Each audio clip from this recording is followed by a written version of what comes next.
Macron maintient son cap avec une pléiade de réformes tournant la page Benalla. Emmanuel Macron revient décidé à ne pas dévier de stratégie, mais veut, au contraire, poursuivre le déploiement de ces réformes. C'est en ces termes qu'il a ouvert mercredi le Conseil des ministres de rentrée. Le chef de l'État doit faire face à une image dégradée. Une majorité de Français, 54%, jugent toujours son action décevante, selon un sondage Elab pour BFM TV paru mercredi, et ils ne sont plus que 14%, moins un point depuis une précédente enquête de mi-juillet, à la juger satisfaisante.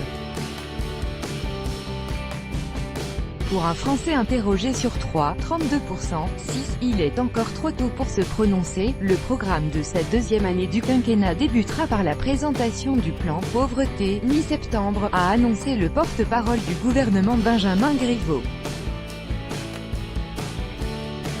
Ce plan, très attendu par l'aile gauche de sa majorité et initialement prévu pour début juillet, avait été reporté faute de finalisation des arbitrages. Plusieurs autres réformes sont annoncées dans le domaine social, la réforme de l'hôpital, le traitement de la dépendance puis l'an prochain une vaste réforme des retraites que le gouvernement veut fondre en un régime unique. Le gouvernement compte aussi s'attaquer à la réforme des compétences des territoires, à celle des mobilités et à la transition énergétique.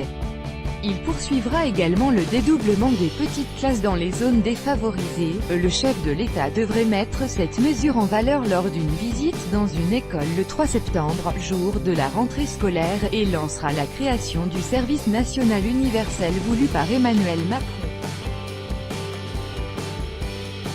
Un séminaire gouvernemental est programmé le 31 août pour se projeter dans le travail des 6 prochains mois, avant la présentation du projet de budget 2019 fin septembre. Le gouvernement, qui a promis de ne pas augmenter les impôts, devra réaliser un train d'économie important s'il veut tenir ses objectifs de réduction des déficits publics à 2,3% du PIB en 2019. L'exécutif refuse d'indiquer à ce stade s'il compte réviser en baisse ses hypothèses de croissance. Or la croissance 2018 s'annonce moins forte que prévu, 1,8% au lieu des 2% espérés au printemps, alors que l'État devra notamment financer la suppression partielle de la taxe d'habitation, qu'il compensera pour les communes. Réforme constitutionnelle, acte de côté Parlement. La session devrait commencer par l'examen de la loi Pacte sur la croissance des entreprises, un texte qui comprend de nombreuses mesures de simplification mais aussi une réforme de l'épargne salariale et l'ouverture aux privatisations. La suite du calendrier parlementaire reste floue, en particulier la date de l'examen de la réforme constitutionnelle, suspendue fin juillet en raison de l'affaire Benalla. Les partis d'opposition avaient alors usé d'innombrables rappels au règlement pour bloquer l'examen de cette réforme, premier pan d'un projet plus vaste sur les institutions qui prévoit notamment une diminution de 30% du nombre des parlementaires. Le président LR du Sénat Gérard Larcher avait jugé que le calendrier et le contenu paraissent devoir être repensés.